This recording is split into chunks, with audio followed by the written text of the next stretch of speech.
Hi, എല്ലാവർക്കും നമസ്കാരം. ഇന്നത്തെ ഈ വീഡിയോയിലേക്ക് എല്ലാവരെയും ഏറ്റവും സ്നേഹത്തോടെ സ്വാഗതം ചെയ്യുന്നു. ഏതൊരു പ്രൊഫഷനിൽ ഏർപ്പെടണമെങ്കിലും നിശ്ചിത യോഗ്യത നേടിയിരിക്കണം. വാഹനം ഓടിക്കണമെങ്കിൽ ഡ്രൈവിംഗ് ലൈസൻസ് കരസ്ഥമാക്കണം എന്നതുപോലെ തന്നെ. എന്നാൽ നമ്മുടെ സമൂഹത്തിൽ പുതുതലമുറയെ വാർത്തെടുക്കുന്ന കുടുംബ ജീവിതം നയിക്കുന്നതിന് യാതൊരു യോഗ്യതയും പ്രായോഗികമായ അറിവുകളും ആവശ്യമില്ലെന്നാണ് പൊതുവെയുള്ള ധാരണ. നല്ല ഒരു കുടുംബജീവിതം നയിക്കേണ്ടത് എങ്ങനെയെന്നോ കുട്ടികളെ ഉത്തമ പൗരന്മാരായി വളർത്തിയെടുക്കേണ്ടത് എങ്ങനെയെന്നോ ഒന്നും ഒരു യൂണിവേഴ്സിറ്റികളും പഠിപ്പിക്കുന്നില്ല. അതിൻ്റെ തിക്തഫലങ്ങൾ ഇപ്പോഴത്തെ സമൂഹത്തിൽ അനുഭവപ്പെടുന്നുണ്ട്. കുടുംബജീവിതത്തിൽ ഏറ്റവും പരമപ്രധാനമായ ഒരു കടമയാണ് തങ്ങളുടെ മക്കളെ മൂല്യബോധമുള്ളവരായി, ധാർമ്മിക ബോധമുള്ളവരായി വളർത്തി എടുക്കുക എന്നുള്ളത്. രക്ഷിതാക്കളുടെ തെറ്റായ പ്രവൃത്തികളും വീഴ്ചകളും ഒക്കെ കുട്ടികളുടെ വ്യക്തിത്വത്തിന്റെ താളം തെറ്റിക്കും. കുട്ടികളുടെ വാസനകളെ ഉണർത്തി ആവശ്യമായ ശിക്ഷണങ്ങൾ നൽകി അവനെ അല്ലെങ്കിൽ അവളെ വളർത്തി നല്ല കഴിവുള്ള, മൂല്യബോധമുള്ള, ധാർമ്മിക ബോധമുള്ള ഒരു വ്യക്തിയായി മാറ്റുക എന്നുള്ളത് ഒരു ഭഗീരഥ പ്രയത്നം തന്നെയാണ്. ഒരു കുഞ്ഞിന്റെ കാര്യത്തിൽ ശ്രദ്ധിക്കേണ്ടത് എപ്പോൾ മുതലാണ്? ഗർഭസ്ഥ ശിശുവായിരിക്കുമ്പോൾ മുതൽ ശ്രദ്ധിക്കുവാൻ തുടങ്ങണം. ഗർഭാവസ്ഥയിൽ കിടക്കുമ്പോൾ തന്നെ ഒരു കുഞ്ഞിന്റെ പഞ്ചേന്ദ്രിയങ്ങൾ സജീവമാണ്. പുറത്തു നിന്നുള്ള ഉദ്ദീപനങ്ങൾ അതിന് സ്വീകരിക്കുവാനും അതിനനുസരിച്ച് പ്രതികരിക്കാനും ഒക്കെ സാധിക്കും. ഗർഭകാലത്ത് അമ്മയുടെ ശരീരത്തിനും മനസ്സിനും ഉണ്ടാകുന്ന മാറ്റങ്ങൾ ഗർഭസ്ഥ ശിശുവിനെയും ബാധിക്കും. അമിതമായി സ്ട്രെസ് അനുഭവിക്കുമ്പോൾ ബാഡ് ഹോർമോൺസ് അമ്മയുടെ ശരീരത്തിലുണ്ടാകും. അത് ഗർഭസ്ഥ ശിശുവിനെയും ദോഷകരമായി സ്വാധീനിക്കും. ഗർഭകാലം ശാന്തിയോടെ, സമാധാനത്തോടെ, സന്തോഷത്തോടെ, സംതൃപ്തിയോടെ കഴിയണം. മനസ്സിന് ശുദ്ധി വേണം, ചിന്തകൾക്ക് ശുദ്ധി വേണം, വികാരങ്ങൾ ഉദാത്തവും മനോഹരവുമായിരിക്കണം. പോഷക സമൃദ്ധമായ ഫുഡ് കഴിക്കുക, നല്ല ജീവിതചര്യകൾ പാലിക്കുക, നല്ല സ്വപ്നങ്ങൾ കാണുക, ഹസ്ബൻഡ് വൈഫിന് താങ്ങാവുക, രണ്ടുപേരും ജനിക്കും മുമ്പ് തന്നെ ആ കുഞ്ഞിനെ സ്നേഹിച്ചു തുടങ്ങണം. എൻ്റെ മൈൻഡ് മാസ്റ്ററി ക്ലാസ്സിൽ പങ്കെടുത്ത ഒരു ഡോക്ടർ പറഞ്ഞ കാര്യം ഇപ്പോൾ എൻ്റെ ഓർമ്മയിൽ വരുന്നു. അദ്ദേഹം വർക്ക് ചെയ്യുന്ന വിദേശ രാജ്യത്ത് ഗർഭിണികളായ അമ്മമാർക്കും ഹസ്ബൻഡിനും ഇത്തരം മൈൻഡ് മാസ്റ്ററി അടക്കമുള്ള നല്ല ക്ലാസുകൾ ഗവൺമെന്റ് തലത്തിൽ നൽകി വരുന്നുണ്ട് എന്ന കാര്യം, അവരുടെ പുതുതലമുറയ്ക്ക് അവർ എത്രമാത്രം പരിഗണനയും കരുതലും നൽകുന്നുണ്ട് എന്ന കാര്യം നമുക്ക് ഇതിൽ നിന്നും മനസ്സിലാക്കാം. ഒരു കുഞ്ഞ് ജന്മമെടുത്തു കഴിഞ്ഞ് ചെറുപ്രായത്തിൽ തന്നെ നമുക്ക് ബോധപൂർവം അതിന് നല്ല പരിശീലനങ്ങൾ നൽകി തുടങ്ങാം. ഒരു കുട്ടി പഠനം തുടങ്ങേണ്ടത് കിൻഡർ ഗാർട്ടനിൽ ചേർത്ത് തുടങ്ങുമ്പോൾ മുതലല്ല. ചെറുപ്പത്തിൽ കുട്ടികൾ രക്ഷിതാക്കളുമായാണ് ഏറ്റവും അടുത്തിടപഴകുന്നത്. അവരറിയാതെ അവരുടെ സകല പെരുമാറ്റങ്ങളും പ്രതികരണങ്ങളും സ്വഭാവ സവിശേഷതകളും ഒക്കെ കുട്ടികൾ ശ്രദ്ധിക്കുന്നു, അനുകരിക്കുന്നു. ചെറുപ്പത്തിൽ കുട്ടികളുടെ റോൾ മോഡൽസ് അവരുടെ പാരൻസ് ആണ്. കുട്ടികളുടെ മനസ്സ് ശുദ്ധമാണ്, മുൻവിധികളില്ലാത്ത മനസ്സ്. ആ മനസ്സ് നാം ചെയ്യുന്ന ഓരോ പ്രവൃത്തികളും ഒരു ബ്ലോട്ടിംഗ് പേപ്പർ പോലെ ഒപ്പിയെടുക്കുന്നു.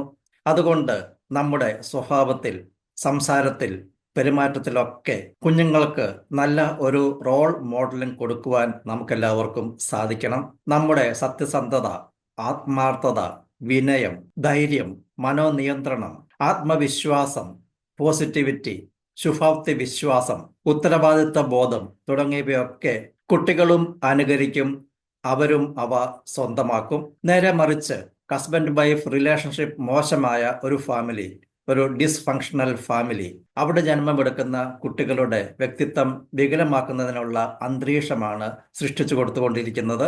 നല്ല സ്വഭാവ രീതികളുള്ള കുട്ടികൾ വളർന്നു വരുവാൻ നാം നല്ല കുടുംബാന്തരീക്ഷം ഒരുക്കിക്കൊടുക്കുവാൻ ഏറെ ശ്രദ്ധിക്കേണ്ടതുണ്ട്. അതായത് കുട്ടികൾ നന്നാകുവാൻ ആദ്യം നാം നന്നാകണം. ഒരു കുട്ടി അവൻ്റെ വീടിനും സമൂഹത്തിനും ഒരു നല്ല സ്വത്താകാം, ഒരു അനുഗ്രഹമാകാം. അതേപോലെ തന്നെ അവൻ വീടിനും സമൂഹത്തിനും ഒരു ഭാരമായി മാറാം, തീരാ വേദനയായി മാറാം. നമ്മുടെയൊക്കെ കുട്ടികളെ നല്ല സ്വഭാവവും നല്ല ചിന്താ രീതികളും നല്ല വീക്ഷണങ്ങളും നല്ല ലക്ഷ്യങ്ങളുമൊക്കെയുള്ള ഉത്തമ പൗരന്മാരായി വളർത്തിക്കൊണ്ടുവരണം.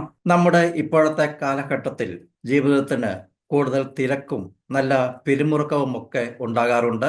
ഇവയൊക്കെ മൂലം രക്ഷിതാക്കൾക്ക് തങ്ങളുടെ കുഞ്ഞുങ്ങളെ വേണ്ടത്ര ശ്രദ്ധിക്കുന്നതിനോ അവർക്ക് വേണ്ട താങ്ങും തണലും തലോടലുകളും ഒക്കെ നൽകുവാൻ കഴിയാതെ പോകുന്നുണ്ട്. ഇവയൊക്കെ ആ കുട്ടികളെ ദോഷകരമായി ബാധിക്കും. കുട്ടികൾക്ക് വേണ്ടി നാം സമയം കണ്ടെത്തേണ്ടതുണ്ട്.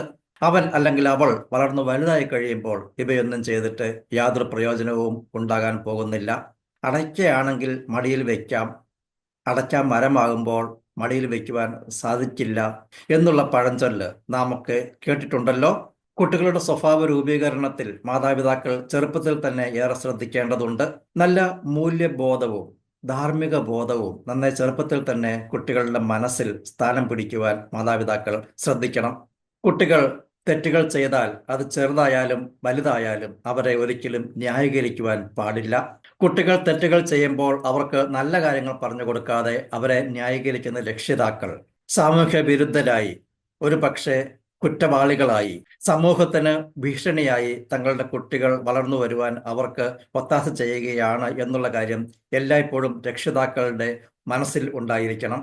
ചെറുപ്രായത്തിൽ താൻ ചെയ്ത തെറ്റിന് വേണ്ട ശിക്ഷ നൽകാതെ അമ്മയുടെ ന്യായീകരണത്താൽ പിന്നീട് വലിയ തെറ്റുകളിൽ ഏർപ്പെട്ട് കൊടും കുറ്റവാളിയായി തീർന്ന ഒരു വ്യക്തിയുടെ കഥ ഒരു പുസ്തകത്തിൽ വായിച്ചത് ഇപ്പോൾ എൻ്റെ മനസ്സിൽ ഓർമ്മ വരുന്നു.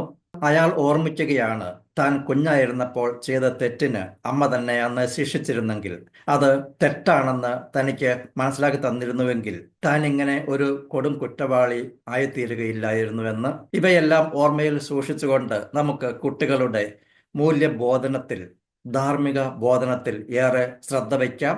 അതിനായി നാം തന്നെ ഒരു നല്ല മാതൃകാ ജീവിതം നയിക്കേണ്ടതുണ്ട്. വീട്ടിൽ നിന്ന് ലഭിക്കുന്ന പാഠങ്ങളാണ് ഒരു കുഞ്ഞ് സമൂഹത്തിൽ പ്രാവർത്തികമാക്കുന്നത്. ഒരു കുഞ്ഞിന്റെ ഉപബോധ മനസ്സിൽ ചെറുപ്രായത്തിൽ രൂപീകൃതമാകുന്ന വിശ്വാസങ്ങളാണ് പിന്നീട് അവന്റെ പെരുമാറ്റത്തെയും വ്യക്തിത്വത്തെയും ഒക്കെ സ്വാധീനിക്കുന്നത്. 8 വയസ്സാകുന്നതിന് മുമ്പ് ഒരു കുഞ്ഞിന്റെ ഉപബോധ മനസ്സ് എന്ത് കാര്യങ്ങളും ഒരു തടസ്സവും കൂടാതെ സ്വീകരിക്കും. ചെറുപ്രായത്തിൽ തന്നെ ഒരു കുഞ്ഞിന്റെ ഉപബോധ മനസ്സിൽ ധാർമ്മിക മൂല്യങ്ങൾ പഠിപ്പിച്ചു കൊടുത്താൽ പിന്നീട് അവൻ അധാർമിക ബോധത്തിലേക്ക് വീണു പോകുവാൻ സാധ്യത കുറവാണ്. മൂല്യബോധത്തോടൊപ്പം നല്ല ശുഭാപ്തി വിശ്വാസമുള്ള, ആത്മവിശ്വാസമുള്ള, എന്തിൻ്റെയും നല്ല വശങ്ങൾ കാണുന്ന, സ്നേഹിക്കുവാൻ അറിയാവുന്ന, പങ്കുവയ്ക്കുവാൻ അറിയാവുന്ന, സഹിഷ്ണുതയുള്ള ഒരാളായി കുട്ടിയെ വളർത്തിക്കൊണ്ടുവരുവാൻ നമുക്കെല്ലാവർക്കും ഏറെ ശ്രദ്ധിക്കാം. നല്ല ഒരു തലമുറയെ ഈ സമൂഹത്തിൽ നമുക്ക് വാർത്തെടുക്കാം. നല്ല നല്ല അറിവുകൾ പകർന്നു തരുന്ന mind mastery class, life coaching, personal coaching, mentoring തുടങ്ങിയ പ്രോഗ്രാമുകളിലേക്ക് എല്ലാവരും ഞാൻ ഏറ്റവും സ്നേഹത്തോടെ സ്വാഗതം ചെയ്യുന്നു. ഇന്നത്തെ ദിവസം എന്നെ ശ്രമിച്ച നിങ്ങൾക്ക് എല്ലാവർക്കും നന്ദി പറയുക, നിങ്ങളൊക്കെ അഭിനന്ദിക്കുകയാണ്. ഈ വീഡിയോ നിങ്ങൾക്ക് ഇഷ്ടമായെങ്കിൽ മറ്റുള്ളവർക്ക് ഷെയർ ചെയ്യണമെന്നും ലൈക്സ്, കമൻസ് തുടങ്ങിയവ രേഖപ്പെടുത്തണമെന്നും ഏറ്റവും സ്നേഹത്തോടെ ഓർമ്മിപ്പിക്കുന്നു. പുതിയ പുതിയ നല്ല അറിവുകളുമായി നമുക്ക് അടുത്ത വീഡിയോയിൽ കാണാം. Stay blessed. Thank you.